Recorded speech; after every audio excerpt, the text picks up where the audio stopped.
Welcome back to another episode of the Downsizing Roadmap podcast with your hosts, Jody Roscoe and Heather Fisher. We're talking about all things downsizing, from our own experiences with clients to guest experts. Let's make downsizing easier, one conversation at a time. Hi, welcome to Downsizing Roadmap podcast. We are here for part 2 of our New Year's episodes, talking all about a fresh start and a downsizing reset for the new year. Yeah. I'm Heather Fisher. I'm Jody Roscoe. And we're going to get into some action items today. Yeah, so last podcast we talked all about mindset and about temporal landmarks, which is a lot of big words to say that the reason that we get at the beginning of the year and we kind of get this momentum to change everything is because it's scientific. And so when there are landmarks in our life, our brain wants that. It wants to have a new beginning. A new page. Yeah, and have a place where it feels like it's the old time and the new time. And so the change of the year is perfect for that. And so we talked a lot about mindset on how we can take that momentum and use it. And so if you haven't listened to that one, go listen to that one first. Yeah, and come back. Then come back to us because that one kind of gets us to where our future this year is going to look like and what it's going to look like. And then this one is going to be more actual tactics on making it happen so that we don't fall into that gap of, getting super excited about something and making goals and then, falling down and not being able to do it. So, yeah, most people deeply want a fresh start, but they just don't know how to get started. So we'll talk about that and some strategies for that. You may have come out of last year just feeling like you were tired of always feeling behind at home and not on top of things, maybe feeling like you couldn't find things or, your home just felt too full and too overloaded for you and you're looking for that way to jump into the new year and lighten that load a little bit. Yeah, so that is definitely me. I do this every year as soon as, But by right after New Year's, I'm ready for Christmas to come down, and then I'm ready to clean out all the closets, and I'm ready to just get rid of all the stuff, and that is definitely how I feel.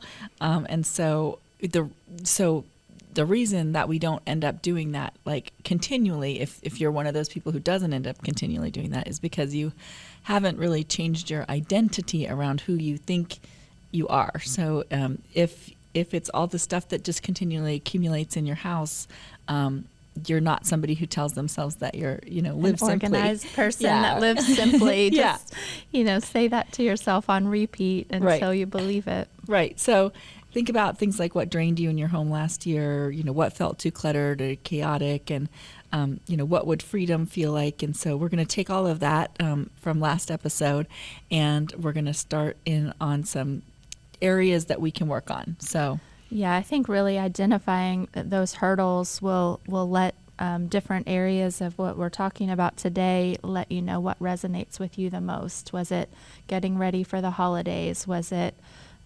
dealing with a specific chore in the kitchen? Where is your stuff being that obstacle for you? Yeah, and then always remember we're going to have no guilt around it, right? So release all your guilt. You are allowing yourself to move forward in a way that doesn't hold you back from your old self in any kind of guilty sort of way, right? New day. So starting with reset and awareness, it can be a slow walk into it, right? It can be just a thought process first, notebook, make notes of how you're feeling, what was bugging you, all of that stuff, right? So just you can start with literally jotting things down. We had an episode where we talked about doing that kind of room by room. You can go back and check out that one, but just kind of track what it is that was bothering you. Visual clutter. Are there maintenance things? Where are the places that you look at, you feel frustrated, and then you end with, oh, deal with this later. I find that anything that I have like this in my house, I usually the time that it takes me to fix it is like 15 minutes or maybe a half an hour. After 7 years. Correct. Correct. And so usually it's like, why didn't I do that? Like you would either you walk by something, either it's a shelf that bothers you or I've told this before, I'm sure, but like Mark fixed our shower head, and so it was like he had drywall to repair, and then so there was just kind of like the white drywall paste or whatever that is, and it was like that for 7 years. I didn't repaint it, which would have literally taken Yes, me like I was calling you out. less than 15 minutes for sure.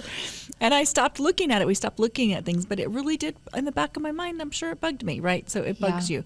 And then when I finally went to sell the house, I fixed it, which we do a lot of that. So fix it now. Enjoy it. Stop letting it, irritate you. So what things are you walking by and it feels too cluttered or chaotic, or what needs to be repaired, or, just make a list. Make a list of those things, and then, you can tackle them one thing at a time. Yeah, I had an invitation I'd received just like sitting in my way, and I'd probably moved it 20 times, and I'm like, just need to RSVP and put it in my calendar and throw this away. And I finally did it, but that was after 2 weeks of moving the same thing around. And how much like mental time did you spend on it versus physical time that you spent to actually RSVP or not? Yeah. Sorry, we can't make it, or Yeah. yay, I can't wait to come. And that took literally like 2 minutes, maybe less. Yeah. But you probably spent half an hour, honestly, if you add it all up, looking at it, moving around, telling yourself you need to do that. Oh yeah, but I'll get that to that later, and all of those things. So Correct. And all those, those are examples of things that we've avoided, but we're all doing that all day, every day on little, less than 1 minute tasks where we just push and shove and shuffle instead of just taking action and doing. It can really change your life. Yeah. So on this one, just pick one tiny space, like a little, little area, might be your bedside drawer or, something really little, and just do it and kind of just start to get that momentum going. Yeah. Might even just be something that's piled up in the corner or on the counter, or, just small thing. Yeah, so once you have that awareness, then we're going to move into starting to set some easy routines over an overwhelming resolution that, you're setting yourself up for failure potentially. Just what little routines can you start to stack into your day to make everything a little bit easier? This might be, a 15-minute reset on Fridays, or it might be a daily 5-minute, resetting the living room before you move to the bedroom, folding blankets or straightening pillows. All of those things make the next thing, the next morning, the next day, make it that fresh page again. Right, when feel you're better. doing those resets, putting dishes away instead of leaving them on the drying rack. Folding laundry, putting laundry away. Yeah, you take out that need to shuffle it the next time you're using that space, because it's already clear and waiting for the next project, the next load, whatever that might be. So if you're introducing consistency, you can do it in a lot of different ways, and just whatever one seems to resonate with you. Maybe you set a timer for 15 minutes once a week, and just kind of go around and deal with whatever.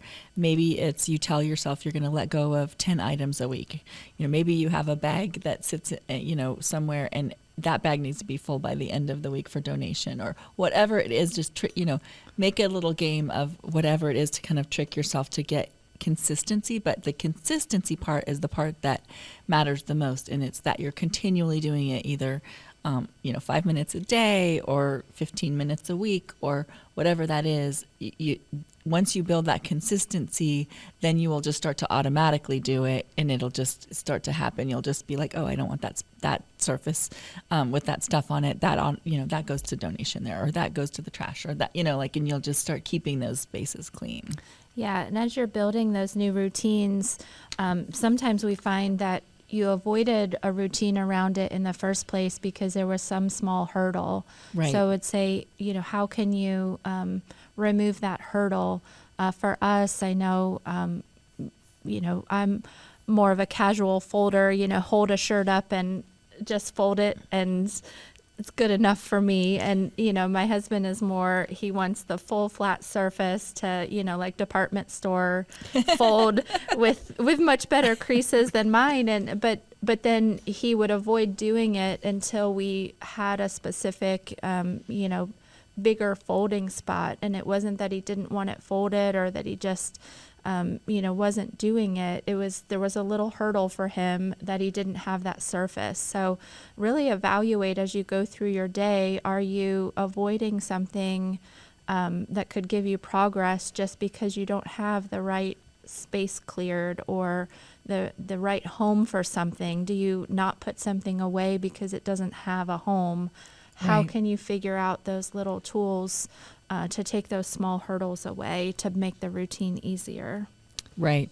I think that just eliminates your frustration, and you get small little wins by being consistent, and so that is the routines are going to keep you moving along in the right direction. And what you were just saying about what hurdles or whatever that you have, for us it used to be mail, and so our next topic is paper and digital clearing, so that rolls right into mail.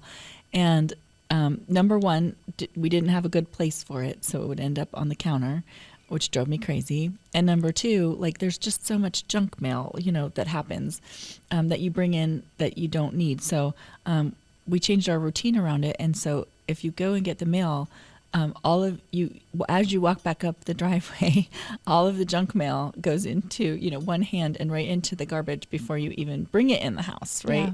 Yeah. And then the bills and the important things, whatever is still coming. Although we have so much online now, so you can let go of a lot of that mail actually too.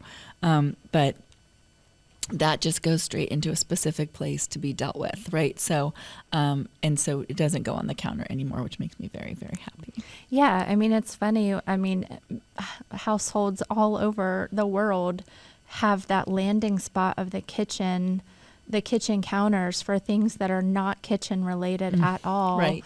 And just building a little routine that's different than that can free up your kitchen to serve its purpose, and you just feel so much lighter about it. I love that. Yeah. So if paper is something that's really what's cluttering up your life and you're feeling crazy,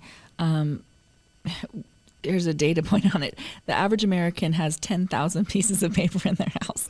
Well, I guess if we have 300,000 items total, Right. then we can chalk up 10,000 of them are pieces of paper. But I mean, Probably a lot of that's in boxes or filing cabinets, and it's probably a lot of that is paper you don't even need. But it does cause a constant low-grade stress for us. So you can create an importance documents binder or folder where you put all of the important stuff together, maybe in a fireproof box. You have a one landing spot for incoming mail, which was what I was talking about. That made a huge difference for us. One folder, a digital folder for items that are scanned if there's something that needs to be kept for whatever reason. Everyone knows where to find it. And this also counts as pictures and, mail, and there's digital stuff too. And I won't even get into my mail, guys. It's bad. I have lots and lots of mail in my inbox. So since we last talked about digital clutter, I have been working very hard on my email boxes and keeping them, the numbers in there organized and lots to the trash. It is a losing battle, I tell you, because now we just went through the Christmas season where you order things online, and so suddenly you're on 20 more email lists for the random gift you bought someone. But yes, I know. I'm trying really hard and getting some success because I made a routine of like 0 inbox every day on my personal email addresses to just get that junk out. But we'll see how it goes in 2026. That's awesome. So I think a quick win on paper would be to just get all of your important documents together in one place. That would be the first thing that I would do if paper was my my biggie. And you, I'm sure, have filing cabinets full of papers you haven't looked at in a really, really long time. Probably most of the filing cabinet papers could go. But I would start with finding all the important stuff and putting that together and using that as a win for paper. Yeah, gathering gives you that first step in a big project. I mean, paper, if you're overloaded with it, it can be a big project to go through, but it's so important. So don't just bury your head in the sand. And but before you start organizing, you really want to start at that gather and then sorting it to what each, the different categories of paper or the different, institutions they came from or whatnot, and then choosing what is necessary out of each of those categories to keep. Don't just get more file cabinets and feel like, well, if it's filed, I've succeeded, because it's just kind of hiding that behind the drawers. Right. Nobody will be able to find it in the file cabinets either. No. Right. Nope. Right.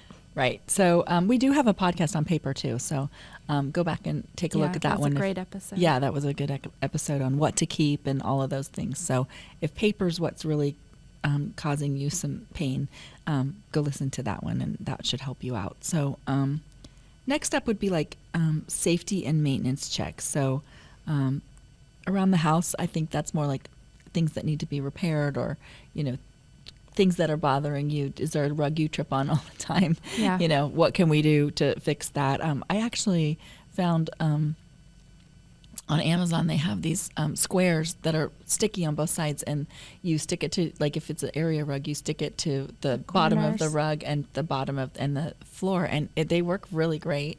And so that's literally 5-minute fix to if something's sliding around or you feel like you're tripping on it or something like that. Yeah, I think looking at the house with these eyes really gives you some clarity around that bigger plan. You make it safe and keep up with the maintenance for now, but it gives you a good look at how big is that list, how many safety concerns are there that are facing us. Are these easy fixes with the rug corners, or is it a bigger problem where we need to be looking at different options sooner rather than later? Yeah, like are the just stairs going to be a big obstacle, and that's not an easy fix, that's a move. Yeah. So going through this category of just looking at each room from safety and maintenance, are the repairs that might be necessary to do, are those something that we can handle financially and capability wise to make sure we keep maintaining this asset, or is it just too much to maintain and we need to think about something more manageable? All of that, and while you're making that list, what are the easy items for now that you can check off? Not having extension cords that you're going to trip over, or clutter on the steps where you pile things up that need to go up later but never seem to make it. Right. Cabinets that don't function well because they're overstuffed, or something might fall from a closet shelf or something if it's too stuffed, and that can be a safety issue. Yeah. So pay attention to just kind of do you have carbon monoxide detectors? Have you replaced the smoke detector batteries? The dryer vents. All just that kind of maintenance stuff. So that's an area that you can work on. And quick win on that one would be to make a list of it and then do 3 of them. Just get 3 of them, whatever the easiest 3 are. Get those done and kind of get yourself some momentum going on there. Yeah, absolutely. Next category is always a fun one, said sarcastically, the garage or storage area. Sometimes that looks like attics or basements. Wherever in your house is the place where things go to never be seen again. Garage. The garage. Sounds like garbage, as our friend Jerry Seinfeld would say. Right. But if it's a time of year where the weather's a little warmer and you can get out and tackle this, do it now, so the next time the seasons change, we're in the Midwest, so we get that definite cycle. And you don't want to be approaching this category as the winter weather is coming and not be able to park your car in the garage, or Be able to use that space for safety, to not be walking on the snow and ice, get it cleaned out in there, and things you aren't using are usually just unresolved decisions, Right. old tools, things that may have been broken and got shifted out of the main house to like, oh, I'll deal with that later. Maybe too many holiday items, old paint cans. If they're not going to be revisited, how do we get those taken care of? Where can we take them and just get them out of your property? Yeah. I think in the garage, it tends to be a dumping ground, really. Like I'm not going to make a decision whether I'm going to keep this or not, but I'm just going to stick it out here on the shelf and, see later I'll deal with that. And so, so that's an identity thing again, right? So that's just, if you're somebody that just likes to live simply and that's who you tell yourself, then you would let that go, right? Yeah. Yeah. We had, when we moved, we had quite a few paint cans in the garage that, even as we got the house ready to sell, we didn't go to that as our option for touch up or, repainting anything. It was probably all separated and dried. And I have no idea because we didn't open the cans. And I know some of it by looking at, what drips on the outside were several colors ago. Right. But that definitely is something with that 1 in, 1 out rule. Likely you're never going to go back to it for touch-ups. But even if you are, once you repaint something, what are the old colors from 20 years ago? Handle those and get them moved out. Or if they're just old. Yeah, and the color's not even in the house anymore. Yeah, but there's a can in case. Sure is. You want one 2x2 square painted somewhere. Right. Yeah, but I don't think we're abnormal for that. I think many households all over have those random paint cans. Oh, for sure. So if you're in the garage, just pick, one wall or one shelf, and just start getting momentum around that. Another category is social spaces. So, if you have people over, are the kitchen counters clean? Is the dining room table clean? My dining room table ends up being like whatever project I'm working on is on the dining room table, and it rotates a lot. So it's not like the same things have sat there forever, but there's often something sitting there that is on whatever my next project is that I am working on. And so, work on cleaning those surfaces so when you walk by, it's not looking all junky. Again, that visual, clear space is better for your mind than having things like really cluttered. That visual clutter does cause you to have mental clutter. Yeah, I think that's a great just hypothetical question to ask yourself as you're thinking about this category. Like, what would it take for me to have company over for dinner tonight? Yeah, I was thinking that same thing. It's like, what if somebody stopped by? Would it be all right?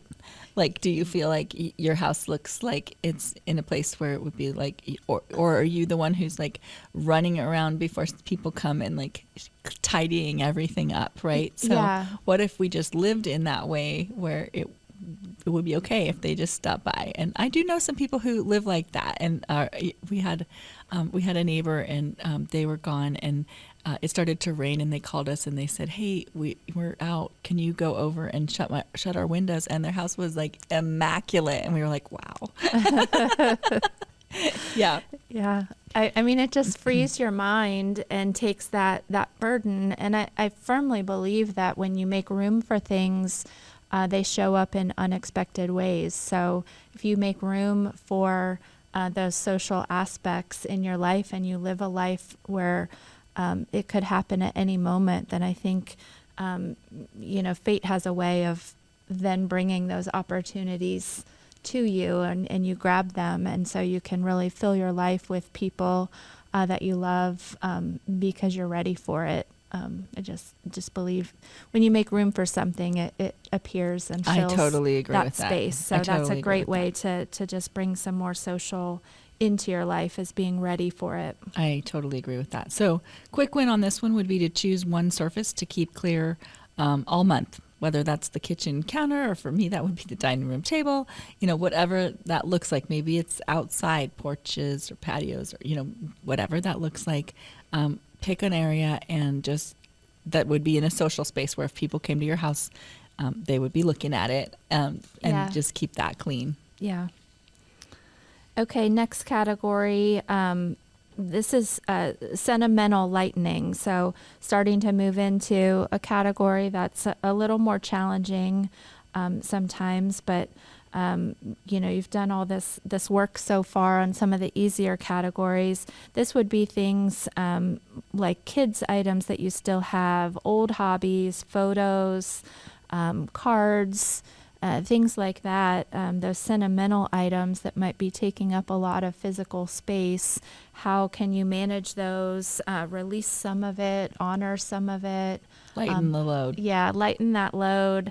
So you know what you have, you know that what you have you love and enjoy, and you get to see it's not just deteriorating in the basement or the attic. So it's maybe not hobbies that you're not going back to. Yeah, you've been thoughtful about what that is. So a quick win in this category would be to just choose 10 sentimental items and think about which 2 you would be the most, wanting to keep, and be thoughtful about the why and where you're going to keep it and display it and enjoy it. Yep. So yeah, it's the 2 of 10 rule, right? So lay out 10, pick your favorite 2. Yeah. Yep. Okay. So next category, systems. So it's just kind of a prep, like where you kind of make a list of for your systems of your things. So where do your donations go? Where do you like to keep them? Where does the paper go? Because we already talked about, is there a landing space for that? Like, where do your keys go? So we created like a little area where all of our keys go all the time. And it does, I don't always put them there. I'm always the problem. I'm just going to be honest with you all. But most of the time I do. And if they are there, it's very easy. Like, it's very simple to get. So it takes no brain power, I guess. This systems really gives you a place where you don't have to use as much brain power because there's a system around it. And so the donations go here. We have a bag, and if you're going to donate something, that bag gets filled up, and when it's full, we take it out the house and go to the donation place. Yeah. Right? We talked at the beginning of the episode about routines and starting to build some small routines weekly or daily to support that. And this is like revisiting that and revisiting the routines you built then or other routines you have, and how do you make them easier, most efficient, doable. It's like you've been doing them for a little bit. How do you improve that? And just, this is how we do fill in the blank, whatever, to make life easier. We talked on one of the episodes a little bit about habit stacking. And that's kind of what a system is a stack of habits that make something go from one point to the next most smoothly. And so talking about like where donations go, what's the system that makes it most efficient and most likely to be done would be stacking that on a donation drop-off place close in location to somewhere you already go routinely. And then it's like every week when I go to church, I take one bag to the donation drop-off down the street, or every time I go to, Sam's Club or Costco once a month, I take a donation box to that. So it's looking at that system that makes it the least likely for you to fail at it, because it's so easy and it's stacked with things that you're naturally going to do. It follows your natural schedule or your natural tendencies to make things more likely to be accomplished. Yes. Yeah. Habit stacking is super smart. Really, really is. So you're doing something already so easy for yourself, then you stick it on there and it just turns into something easy too. Yeah. It turns into your whole system around whatever, saying I keep a donation box in the front hall closet or in the back of my car so you don't have to lift it when it's heavy, and here's where I take it, and here's what time frame. All of those small choices together are a system versus, oh, I should gather up some donations. Right. That's a thought. And so this is just looking at some of the things you've been doing already and how to make them continue. Yep. Okay, so next one is pre-holiday simplification. So when the holidays come around, what are the kind of things we're going to need to do? So clear guest spaces, maybe. Maybe you're going to have people come and visit, or simplify your kitchen. You know, maybe you've got your cabinets are falling out of things, right? Things are falling out of the cabinets, and you need to, simplify that. Maybe it's declutter your old decor so that when you go to put up the holiday decor, you don't have a whole bunch of stuff to try to let go, move around and pack or whatever you're trying to decor, right? Like, so you maybe you need to declutter all of that before you start to do the holiday stuff. Yeah, absolutely. I know when we were growing up, before any, we'd get excited as kids to help put the Christmas tree up and hang the ornaments, but my mom had a system around it. Like, nope, first we pull all the furniture out and we wash all the baseboards and we, vacuum and, because she had to rearrange things a little bit to make room for the tree. And it was always like, oh yeah, let me know when you're done with that part. Because I want to decorate. Because I just want to hang, like 10 ornaments and then run away. But it was, that whole system of, okay, but we're going to get ready for this tree. We're not just going to put it on top of clutter or a crowded room. Right. We're going to deep clean the room because of that preparation for guests coming over for those activities. And we're going to, put the boxes back. And it was all just intentional instead of haphazard. Smart. Yeah. Yeah. Maybe you need to clean out the linen closet because you wash some linens, change the beds for guests, do all of that. But you could simplify that area. So what areas do you need to simplify for before the holidays? Yeah, absolutely. Okay, the next one is let go with gratitude. So sometimes your kids may or may not want things that you have. So you're going to let it go and you're not going to feel guilty about it. So that's why you're going to do it with gratitude. And your kids may want it and they may not want it, and that's okay. So guilt isn't good for you for keeping things because you feel like you should, and it's not good for your kids for making them take them when you don't want to keep them. But there are some things kids want and they really want them, and your kids want some things that you're not ready to get. Yeah, they were teasing me about some of the kitchen items they want. But also in the same conversation with my son, he's got a son of his own right now, my grandson, and he was starting to revisit some of the things, and he texted me about a puzzle that we used to do when he was little, and he was asking, if we still had that for my grandson and my granddaughter to do, and was excited for that to come back out next time they're over. And so but I wouldn't have had in my head like, oh, Stephen wants this puzzle. Right. It was just random that I still had it for them. And so definitely those conversations are important as to what their memories are around and what they loved.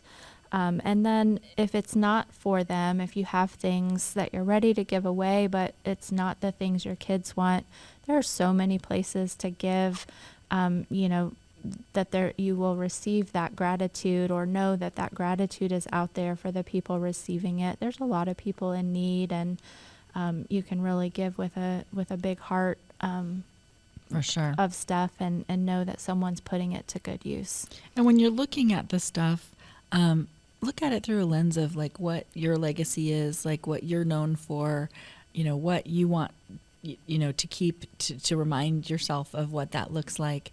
And the rest of it, if it's not fitting into those categories, that's the stuff that you can bless others with. Yeah. Yeah. And just being thankful for the part that it was in your life, but not needing to hold it forever. Right. You don't need to keep it just to be thankful or remember. Yeah, Yeah. absolutely.